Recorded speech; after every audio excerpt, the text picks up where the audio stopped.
আসসালামু আলাইকুম ওয়া রাহমাতুল্লাহি ওয়া বারাকাতুহু। নতুন একটি ভিডিও নিয়ে আপনাদের সামনে হাজির হলাম। আশা করি ভিডিওটি আপনাদের ভালো লাগবে। আজকে আমি পাবনা থেকে ঢাকা যাব এবং সেই জার্নির যে রিভিউটা আছে, জার্নির যে ভিউটা আছে সেইটা আমি আপনাদেরকে দেখানোর চেষ্টা করব। ভালো লাগলে অবশ্যই লাইক, কমেন্ট এবং সাবস্ক্রাইব করতে ভুলবেন না।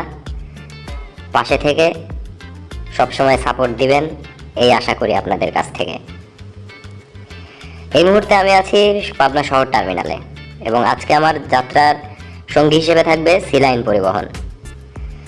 সিলাইন পরিবহনের যে একটি এসি বাস, সেটিতে করে আমি যাব এবং বাসটি এই মুহূর্তে আপনাদের সামনে এসে হাজির হয়েছে। 147774 সিরিয়ালের এই গাড়িটি নতুন করে রিবডি এবং রিপেইন্ট করা। আজকে আমার চালকের আসনে থাকবেন লালচাঁদ ভাই। লালচাঁদ ভাই অত্যন্ত দক্ষ একটি চালক। এটি 40 সিটের একটি গাড়ি এবং সিটগুলো অত্যন্ত কমফোর্টেবল। আপনি পাবনা থেকে ঢাকা বা ঢাকা থেকে পাবনা যাতায়াতের জন্য সিলাইন পরিবহন বেছে নিতে পারেন। দক্ষতার সাথে এদের চালকগুলো গাড়ি চালায় এবং এদের অনেক সুনাম আছে। আমার সিট A2। তো আল্লাহর নাম নিয়ে আমরা আমাদের যাত্রা শুরু করলাম। জেলাপাড়া হয়ে অনন্ত হয়ে আমরা পাবনা বাইপাস টার্মিনালের দিকে আগাচ্ছি।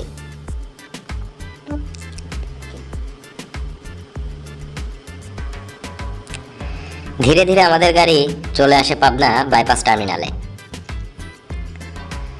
পাবনা বাইপাস টার্মিনালে কোনো যাত্রী না থাকায় এখান থেকে আমাদের গাড়ি কোনোভাবে না দাঁড়িয়ে সোজা চলে যায় বনগ্রাম আতাইকুলার দিকে। তো এখানে দেখতে পাচ্ছেন আমাদের গাড়ি হাইলি স্পিডে ক্রুজ করতেছিল। ইতিমধ্যে সামনে চলে আসে একটা শিয়াল মামা। ইঞ্জিন ব্রেক বা ইমার্জেন্সি ব্রেক যেটা বলে সেটা ধরে আমাদের গাড়ি কন্ট্রোল করেন আমাদের লালচাঁদ ভাই। তো এভাবে চলে আসি আতাইকুলা। আতাইকুলাতে কোনো যাত্রী নাই। তো এখানে গাড়ি না দাঁড়ায়া সামনের দিকে আগাতে থাকি আমরা।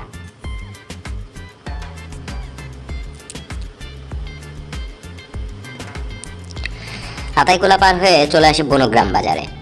এখানে আমাদের গাড়িতে যাত্রী ছিল, এখানকার কাউন্টারে যাত্রী ছিল। তো এই জন্য আমাদের গাড়িটা এখানে দাঁড়ায় এবং গাড়িতে যে ঝাঁকুনি দেখতে পাচ্ছেন এটা রাস্তার কন্ডিশনিং এবং আমার ক্যামেরা ধরার উপর আর কি এই ঝাঁকুনিটা হয়েছে। আমি ঠিকমতো ধরতে পারি নাই ক্যামেরাটা, এই জন্য প্রথমেই দুঃখিত। তো চলে আসি চিনাখরা বাজারে। চিনাখরা বাজারে আমাদের যাত্রী ছিল, এখান থেকে যাত্রী নিয়ে চলে আসি আমাদের দুলাই বাজারে। দুলাই বাজারে আমার বাড়ি।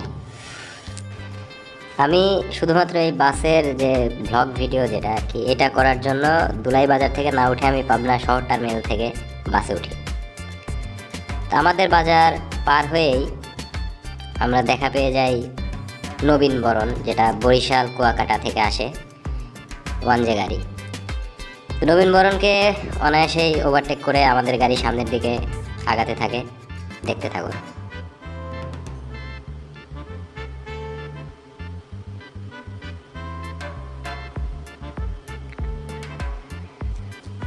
তো ওখান থেকে আগাতে আগাতে আমরা চলে আসি কাশীনাথপুর। এখানে যে ডান পাশে রাস্তাটা গেল এটা চলে গেছে কাজিরহাটের দিকে। এখান থেকে আপনি লঞ্চ, ফেরি বা স্পিডবোটে করে নদী পার হয়ে অতি সহজে ঢাকা যেতে পারেন। আর আমরা যাচ্ছি যমুনা সেতু হয়ে, মানে সিরাজগঞ্জ যমুনা সেতু হয়ে আমরা ঢাকার উদ্দেশ্যে যাব। কাশীনাথপুর পার হয়ে চলে আসি বেড়া। এখানে সড়ক উন্নয়নের কাজ চলতেছে, এই জন্য ঢালাই দেওয়া রাস্তা দেখতে পারতেছেন। কিছুদিন পরেই এখানে আবার পিচ ঢালা রাস্তা হবে ইনশাল্লাহ। বেড়ার একটি জনপ্রিয় অপারেটর আছে আলহামরা পরিবহন, ওটাও অনেক ভালো এবং অনেক যাত্রী সেবায় অনেক উন্নত মানের গাড়ি। এখানে দেখতে পারতেছেন পুলিশের চেকপোস্ট। এটা আসলে বেড়াতে প্রচুর বাস ডাকাতি হইতো এক সময়, এবং কিছুদিন আগেও আমরা শুনেছি বাস ডাকাতি হয়েছে। এই কারণে একটা সময় মানে পুলিশ ক্যামেরা নিয়ে ভিডিও করতো যাত্রীদের। এখন সেটা বন্ধ দেখতেছি। আমি বিগত 2-3 বার যাতায়াতে আমি সেটা পাই নাই, সামনে আবার হবে কিনা জানি না। তো এই মুহূর্তে আমরা আছি বাঘাবাড়ি ব্রিজের উপরে। বাঘাবাড়ি অনেকেই চিনেন, এখানে প্রচুর পরিমাণে দুধের খামার আছে, গরুর দুধের খামার আছে। আর আরেকটা বিষয় হচ্ছে বাঘাবাড়ি একটি নদী বন্দর। পেট্রোলিয়াম জাতীয় পদার্থগুলো বেশিরভাগ বাগাবাড়ি থেকে বাংলাদেশের বিভিন্ন স্থানে যায়। তো সামনে দেখতে পাচ্ছেন সরকার ট্রাভেলসের এই গাড়িটা চালাচ্ছে মানিক ভাই। তো তার পিছন পিছন চলে আসি আমরা উল্লাপাড়া এসে আমরা দেখা পাই চিরচেনা ট্রেনের জ্যাম, এবং আমি দেখতে পারতেছি আমার সামনে দুইটা সরকার, মানে 15 মিনিট আগের সরকার আমার, এবং তারও 15 মিনিট আগের যে সরকার সেটাও দাঁড়ায় আছে, সরকার ট্রাভেলস। ট্রেনের জ্যাম পড়ছে এখানে মোটামুটি রাত 12টা 11:30টার পর থেকে যে গাড়িগুলো শহর থেকে আসে তারাও মূলত আটকা পড়ে যায় এখানে, এবং ঢাকা থেকে লাস্ট ট্রিপের যে গাড়িগুলো আছে ওইগুলো এই জায়গায় এসে আটকা পড়ে, এটাই আমি সবসময় দেখি। তো যাই হোক, সরকার ট্রাভেলসের পিছন পিছন আমরা আবার আগানো শুরু করি। এই ট্রেনের জ্যামে প্রায় 10 থেকে 15 মিনিট দাঁড়ায় ছিলাম। তো দুইটা সরকারকেই আমরা ওভারটেক করে চলে যাই সামনের দিকে। মানিক ভাই অত্যন্ত দক্ষ চালক, কিন্তু সেদিন কেন যেন সে কোনো পারাপারিতে যায় নাই, জাস্ট ছেড়ে দিছে আমাদেরকে। তো এভাবে চলে আসি হাটিকুমরুল, সিরাজগঞ্জ হাটিকুমরুল গোল চত্বর, যেটা এখান থেকে এই যে নাবিল পরিবহন যেদিকে যাচ্ছে এটা বগুড়া দিনাজপুর, আর আমার হাতের বাম সাইডে যে রাস্তাটা গেছে এটা রাজশাহীতে, নাটোর রাজশাহী, আর আমরা যাব ঢাকার উদ্দেশ্যে, মানে হাতের ডান দিকে। তো এখান থেকে বগুড়া, দিনাজপুর, রাজশাহী, তারপরে ওইদিকে যদি আপনি খুলনা যশোর যাইতে চান ওই দিকের রাস্তা, এবং আমাদের পাবনার রাস্তা, পাবনা কুষ্টিয়ার রাস্তা এদিকে। তো এখান থেকে আসার সময় আপনারা দেখলেন হয়তো অরিন ট্রাভেলসের একটি গাড়ি উল্টা পাশে ঢুকাই দিয়েছিল। তো চলে আসলাম হোটেলে। এই যে সামনে যে মানুষটাকে দাঁড়ায় দেখতেছেন না, হাত দিয়ে ইশারা করতেছে, এই লোকটার কারণে আমাদের প্রায় 10 মিনিট ওইখানে দাঁড়ায় থাকা লাগছে। উনি আমাদের ভুল জায়গা দেখা দিয়েছে, যেখানে গাড়ি রাখার কোনো জায়গা নাই। তার আমরা ঢোকার আগে অন্য একটা গাড়ি ওইখানে পার্ক করে ফেলছিল। যাই হোক, গাড়ি থেকে নামলাম, হোটেল বিরতি 20 মিনিট, সিরাজগঞ্জ ফুড ভিলেজ। তো এখানে অধিকাংশ গাড়ি, উত্তরবঙ্গের অধিকাংশ গাড়ি এখানে যাত্রা বিরতি দিয়ে থাকে। তো হোটেলে ঢুকে সবার আগে যেটা কাজ সেটা করতেই যাচ্ছি, ফ্রেশ হইতে, পানি বিসর্জন দিতে, আর কিছু পানি আর কি ভিতরে নেওয়ার জন্য আর কি, এটাই তো আর কি। তো হোটেলের ভিতর ঢুকলাম, এখানে দেখতেছেন দই মিষ্টির ব্যবস্থা আছে, প্রচুর দাম, মন চাইলে কিনেন, না চাইলে কিনেন না, এক্সট্রা দাম দিয়ে। তো এইদিকে হাতের বামে, আমার হাতের বামে হচ্ছে নন এসি যাত্রীদের জন্য বাথরুম এবং ফ্রেশ হওয়ার যে হাত মুখ ধোয়ার যে ব্যবস্থা সেটা, আর উপরে আমি যেটাই যাচ্ছি সেটা হচ্ছে এসি যাত্রীদের জন্য। তো আমি মোটামুটি যতবারই আসি বা যাই আমি এসিতেই আসি, কারণ এইখানে বাথরুমের পরিবেশটা নিচেরটার থেকে অনেক ভালো। এখানকার ওয়াশরুমটা অত্যন্ত পরিষ্কার রাখা হয়, এবং সবসময় একজন মানুষ থাকে যে পরিষ্কার রাখে সবসময়। রাতে একটু বেশি চাপ থাকে, কিন্তু দিনের বেলা আপনি আসলে অত্যন্ত সুন্দর পরিবেশ পাবেন এখানে। তো ওখান থেকে বের হয়ে নিচে নামলাম, হালকা নাস্তা টাস্তা করলাম, ঠান্ডা আর কিছু ভিটামিন কি এটা জিজ্ঞাসা করেন না, যাই হোক। তো এখানে দেখতে পাচ্ছেন এসি গাড়ির সমারোহ লেগে গেছে। শাহজাদপুর ট্রাভেলস আমাদের আগে, যেটা আপনারা শহরে দেখেছিলেন ভিডিওর শুরুতে, এখানে এসে দাঁড়ায় আছে। হানিফ, শাহফতে আলী, হানিফ, একতা। তো হোটেলে প্রচুর চাপ ছিল সেদিন, এই কারণে আমরা গাড়ি বের করতে প্রায় আরও বেশি সময় লেগেছে, 20 থেকে 25 মিনিট, মানে 20 মিনিটের বিরতি আমরা প্রায় 50 মিনিট করে ফেলছি আর কি। তো যাই হোক, অনেক কষ্টে আমরা হোটেল থেকে বের হলাম, কারণ আমাদের সামনে আরও 4-5টা গাড়ি রাখা ছিল, যে জন্য আমরা বের হতে পারতেছিলাম না। তাদের যাত্রা বিরতি শেষ হওয়ার পরে আমরা বের হয়েছি। তো হোটেল থেকে বের হয়ে আমরা আবার আমাদের যাত্রা শুরু করলাম। আমরা সামনের দিকে আগাচ্ছি। এই রাস্তাটা আপাতত এখনো 2 লেনে আছে। এই রাস্তাটা খুব সম্ভবত খুব তাড়াতাড়ি 4 লেনে উন্নতি করা হবে, তখন এই রাস্তায় যাতায়াত করা অনেক সুবিধা হবে। তো এইভাবে চলে আসছি যমুনা সেতুর টোল প্লাজায়। আমাদের সামনে ছিল হানিফ আর এনা, হানিফকে ওভারটেক করছি ওইখানেই, টোল প্লাজায় ঢোকার আগেই, ভিডিওতে আমি নিতে পারি নাই। তো সেতুতে উঠলাম।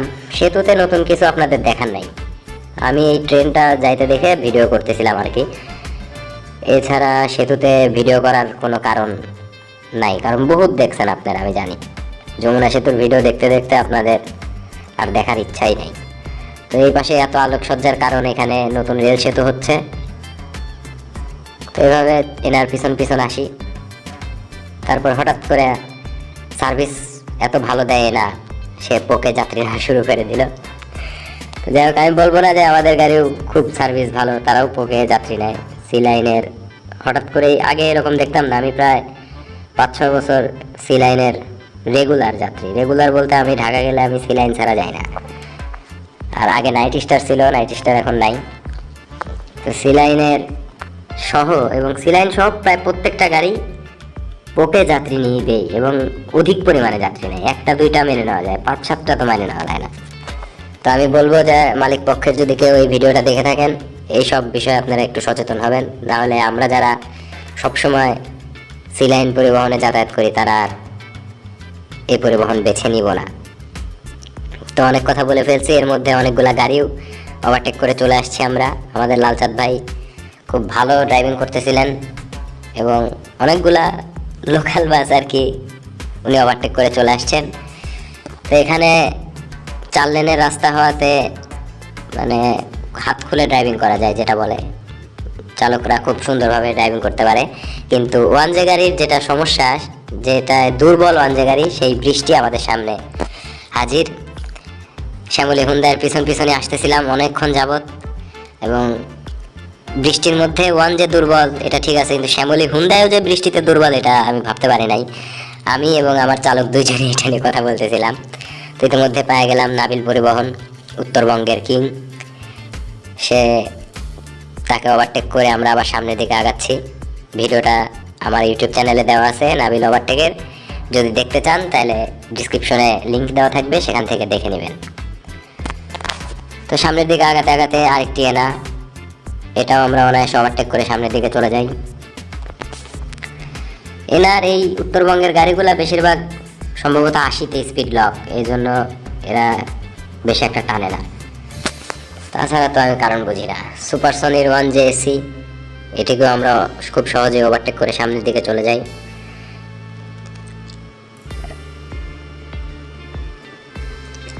বৃষ্টি জায়গায় জায়গায় বৃষ্টি হয়েছে, জায়গায় জায়গায় বৃষ্টি হয় নাই, এরকম। অরিন ট্রাভেলস, গাইবান্ধার বেস্ট যে কয়েকটা অপারেটর আছে তার মধ্যে আমাদের বেড়ার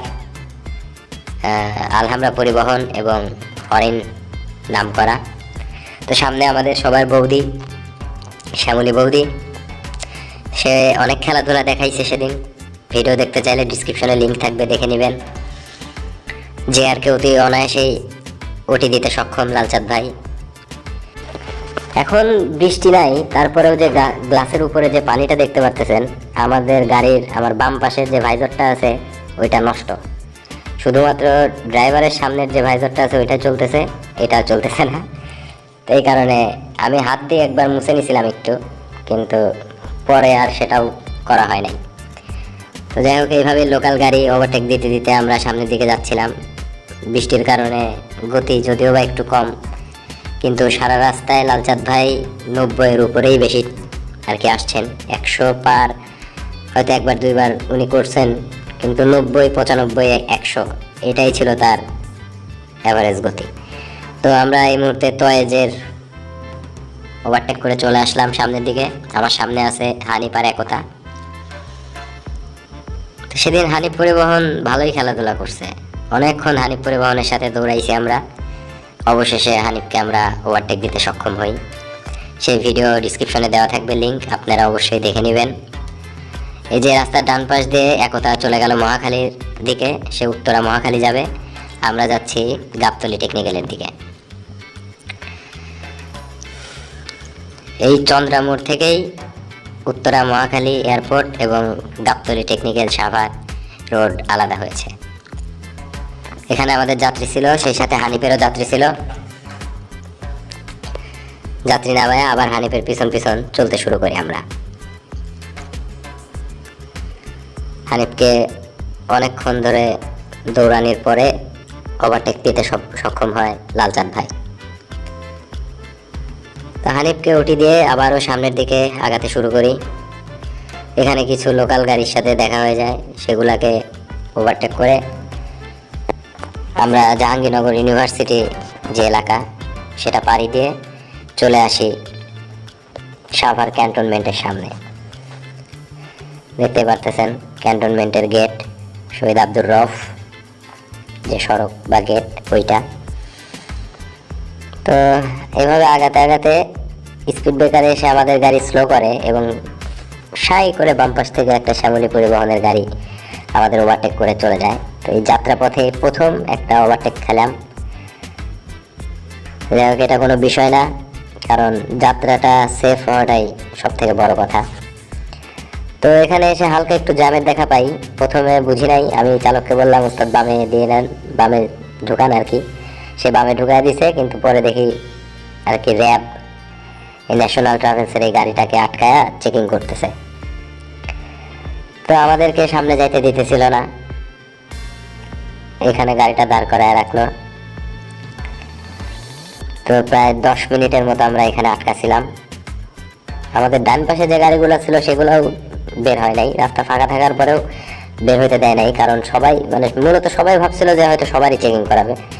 তো সবার চেকিং করায় নাই, শুধু আমাদের গাড়ি, আমাদের পিছনের গাড়ি, কারণ আমরা আগে চলে আসছি জন্য আমাদের একটু দেখছে আর কি, মুখগুলা দেখছে, এছাড়া কিছু না।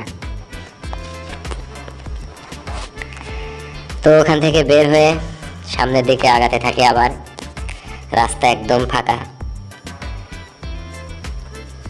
এভাবে আমরা চলে আসি, এই জায়গাটার নাম সম্ভবত বলিয়ারপুর, আমার স্মরণ আসতেছে না, তবে এটা বলিয়ারপুরই হবে। তো যাই হোক, বলিয়ারপুর পার দিয়ে ধীরে ধীরে আগাতে থাকি এবং আপনারা বামে দেখতে পারতেছেন শ্যামলী, হানিফ, শ্যামলী সবাই দাঁড়ায় আছে, পরপর 2টা শ্যামলী দাঁড়ায় আছে। তো চলে আসি আমিনবাজার ব্রিজে। আমিনবাজার ব্রিজ পার হয়ে ঢুকে পড়বো গাবতলী। এখানে আমিনবাজার ব্রিজে এসে আবার বৃষ্টির দেখা পাই। এই জায়গাটা আমি সবসময় আর কি আমার ঢাকায় আসার ক্ষেত্রে বলে না যে কিছু চিন্তা করলে কোন ছবিটা চোখের সামনে ভাসে, আমার এই আমিনবাজার ব্রিজটা চোখের সামনে ভাসে, কারণ রাতের গাড়িতেই বেশি আসি।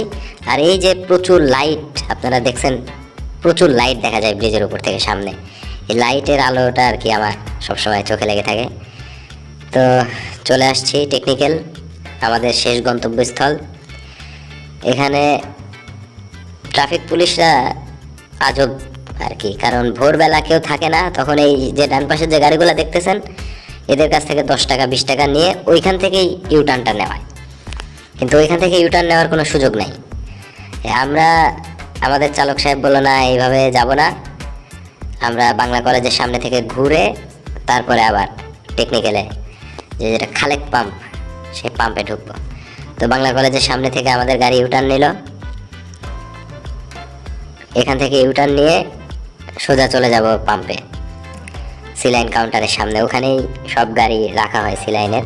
তবে লাস্ট ট্রিপের গাড়ি বেশিরভাগ সময়ই জায়গা পায় না, তাও দেখি আমরা সামনে যাই আজকে জায়গা পাই কি না।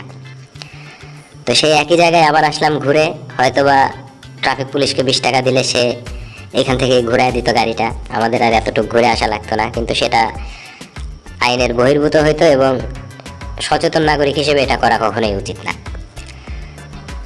তো এটা হচ্ছে জার্মান টেকনিক্যাল। আমরা চলে আসি পাম্পে। আমরা এই যে সামনে দেখতে পারতেছেন সব সিলাইন দাঁড় করানো আছে, রাস্তার উপরে একটা দাঁড় করানো আছে। এখানে পাবনা এক্সপ্রেস কাউন্টার এই যমুনার নিচে, আর বাম পাশে ভিতরে ঢুকলে ন্যাশনাল ট্রাভেলসের কাউন্টার। তো যাই হোক, আমার যাত্রা শেষ এখানেই। এই যে সিলাইন হলুদ গাড়িটা দেখতেছেন, ভোরবেলায় এই গাড়িতে আমি আবার ব্যাক করব, শফিক কাকার গাড়িতে। যাই হোক, ভিডিওটি ভালো লাগলে লাইক, কমেন্ট এবং সাবস্ক্রাইব করতে ভুলবেন না। আসসালামু আলাইকুম ওয়া রাহমাতুল্লাহি ওয়া বারাকাতুহু।